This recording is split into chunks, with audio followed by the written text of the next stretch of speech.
이스라엘은 지금까지 왕이 없었습니다.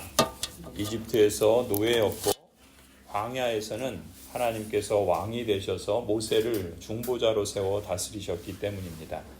하지만 하나님께서는 약 400년 후 이스라엘이 다른 나라들처럼 왕을 세우고 싶어 할 것을 내다보시고서 왕의 자격과 의무에 대해서 미리 일러주십니다. 14절이죠.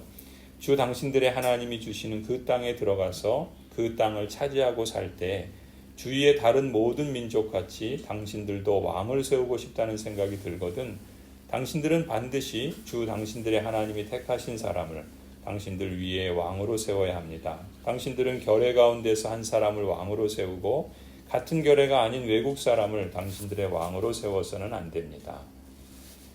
이 가장 중요한 요건은 왕은 하나님의 통치를 대리하는 자이기 때문에 하나님이 택하신 사람이어야 한다는 것이죠.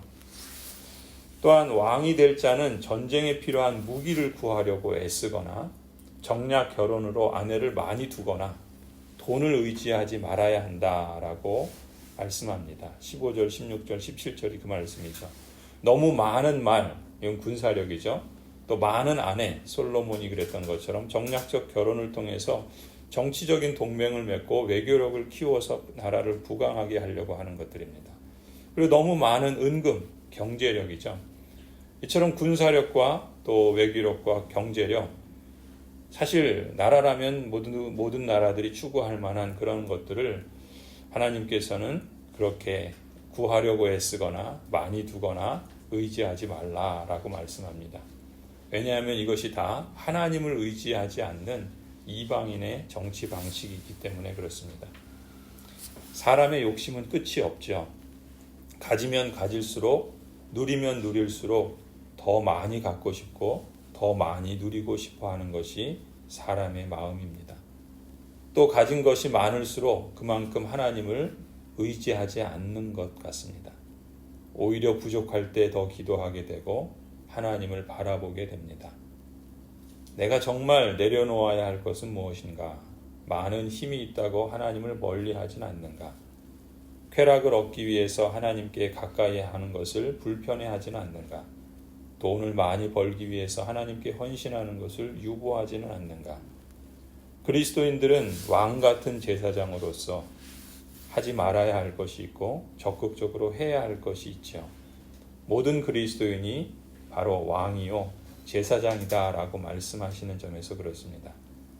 무엇보다 그리스도인은 왕으로서 하나님을 대신하여 이 땅에 하나님의 나라를 증거하고 또 다스리는 그러한 역할과 책임을 맡은 자로서 무엇보다 하나님의 뜻을 알아야 하고 하나님의 뜻을 잘 실천하고자 힘써야 되겠죠.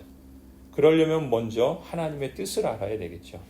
하나님의 말씀을 평생 곁에 두고 읽으라 라고 하시는 말씀이 그런 맥락입니다. 여호와 경외하기를 배워라 하시는 말씀도 같은 맥락이죠. 힘이나 쾌락이나 돈이 아니라 진정한 왕이신 하나님만이 하나님의 나라를 통치하시고 또 온전함 가운데 지켜주실 것이기 때문에 그렇습니다. 그리스도인은 왕 같은 제사장입니다. 우리 모두는 다 왕으로 부름을 받았고 그렇기 때문에 우리에게도 하나님께서 주신 사명이 있습니다.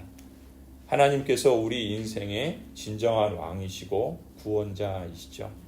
그러므로 내 인생의 왕이 나라고 착각해서는 안 됩니다. 각 가정과 교회도 마찬가지겠죠. 우리 집의 왕은 가장인 내가 아니라 하나님이셔야 합니다. 우리 교회의 왕은 목사나 장로나 성도가 왕이 아니라 하나님만이 오직 유일한 왕이십니다. 오직 하나님만이 왕이시고 예수 그리스도만이 왕이셔야 합니다. 왕이신 하나님의 통치를 받으며 살아야 하고 그렇게 살 때 하나님께서 주신 복을 누리며 오래오래 그 가정과 자손들도 하나님의 평강을 누리게 될 것입니다.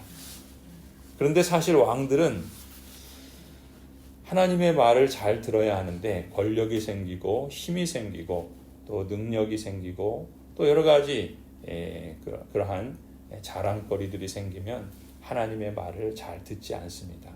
자기가 왕인 것처럼 착각하게 되죠. 또한 그 이방의 왕들은 힘이 생기고 나라가 부강해지면 백성들의 말도 잘 듣지 않습니다. 자기가 하고 싶은 대로 하고 자기 길만 고집하면서 가게 됩니다. 그러나 하나님께서 말씀하시는 왕은 백성이 자기 말을 잘 듣는 것을 원하는 것만큼이나 왕도 백성의 말을 잘 들어야 하겠지요. 그런데 하나님은 왕이 말을 잘 들어야 한다라고 그렇게 강조하시는 이유가 거기에 있습니다. 무엇보다 왕으로 세워주신 하나님의 말씀을 잘 들어야 하는 것이겠죠. 하나님께 세움을 받은 사람이 하나님의 뜻을 준행하기 위한 수단은 말씀뿐이기 때문에 그렇습니다.